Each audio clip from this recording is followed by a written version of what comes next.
നാം ആസ്വദിച്ച് കഴിക്കുന്ന ഐസ്ക്രീമിലെ ചേരുവകളെക്കുറിച്ച് ആരെങ്കിലും ചിന്തിച്ചിട്ടുണ്ടോ? പാല്, പഴച്ചാറുകൾ, എസൻസുകൾ എന്നിവ മാത്രമാവും ഉണ്ടാവുകയെന്നാണ് നമ്മുടെയൊക്കെ വിചാരം. എന്നാൽ രുചികരമായ ഐസ്ക്രീമിലെ പല ചേരുവകളും അറപ്പുളവാക്കുന്നതും ആരോഗ്യത്തെ വളരെയധികം ഹാനികരമായി ബാധിക്കുന്ന രാസപദാർത്ഥങ്ങളുമാണ്. പലതും ഹൃദ്രോഗം മുതൽ ക്യാൻസറിന് വരെ ഇടവരുത്തുന്നു. വാഷിംഗ് പൗഡർ മുതൽ നാൽക്കാലികളുടെ നാക്ക്, മൂക്ക്, ചെവി, കുടല് എന്നിവ ഉണക്കി പൊടിച്ചെടുത്തുണ്ടാക്കുന്ന പോട്ടി പൗഡർ വരെ ഈ ഐസ്ക്രീമിന്റെ ചേരുവകളാണ്. കൊഴുപ്പുൽപാദിപ്പിക്കുവാനാണ് പോട്ടി പൗഡർ ചേർക്കുന്നത്. ഐസ്ക്രീം പതഞ്ഞു പൊങ്ങുവാനാണ് വാഷിംഗ് പൗഡർ ചേർക്കുന്നത്. വാഷിംഗ് പൗഡറിനൊപ്പം അല്പം നാരങ്ങാനീര് കൂടി ചേർത്താൽ ഐസ്ക്രീം നന്നായി പതഞ്ഞുയരും. ഐസ്ക്രീമുകളുടെ സ്വാദും കൊഴുപ്പും വർദ്ധിക്കുവാൻ ചേർക്കുന്ന ഒരു ചേരുവകളൊക്കെ ഗുരുതരമായ രോഗങ്ങൾക്ക് കാരണമാകും. കൂടാതെ ഐസ്ക്രീമിന് നിറം വർദ്ധിപ്പിക്കുവാനും എസൻസായി ചേർക്കുന്ന വസ്തുക്കൾ ഭൂരിഭാഗവും പെട്രോളിയം ഉൽപ്പന്നങ്ങളാണ്.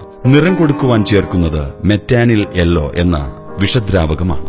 യെല്ലോ നമ്പർ 5, ആസിഡ് യെല്ലോ എന്നിവയും നിറത്തിനായി ചേർക്കുന്നുണ്ട്. ഇവയൊക്കെ ആസ്മയും ക്യാൻസറിനും കാരണമാകുന്നവയാണ്. ഐസ്ക്രീമിന്റെ 30% തിളപ്പിക്കാത്ത വെള്ളവും 6% പഞ്ചസാരയുമാണ്. ഐസ്ക്രീമിന് നേന്ത്രപ്പഴഗന്ധം ലഭിക്കുവാനായി ചേർക്കുന്നത് എണ്ണച്ചിത്രങ്ങൾ വരയ്ക്കുവാൻ ഉപയോഗിക്കുന്ന അമിൽ അസിറ്റേറ്റ് എന്ന ചായമാണ്. സ്ട്രോബെറിയുടെ ഗന്ധത്തിനായി ചേർക്കുന്നത് ബെൻസിൽ അസിറ്റേറ്റും കൊഴുപ്പിനും മുട്ടയ്ക്കും പകരമായി ഉപയോഗിക്കുന്ന ഡൈ ഇഥൈൽ ഗ്ലൂക്കോളും ശരീരത്തിന് ഹാനികരമാണ്. കൈതച്ചക്കയുടെ ഗന്ധം ലഭിക്കുവാൻ ചേർക്കുന്നത് ഇഥൈൽ അസിഡേറ്റ് എന്ന ഒരു രാസപദാർത്ഥമാണ്. ഈ പദാർത്ഥം മൃഗങ്ങളുടെ തോല് വൃത്തിയാക്കുവാൻ ഉപയോഗിക്കുന്നതാണ്. പ്ലാസ്റ്റിക്, റബ്ബർ എന്നിവയിൽ ഉപയോഗിക്കുന്ന ആന്റിഹെഡ് എന്ന രാസവസ്തുവും വാനിലയുടെ ഗന്ധത്തിനായി ഉപയോഗിക്കുന്നു.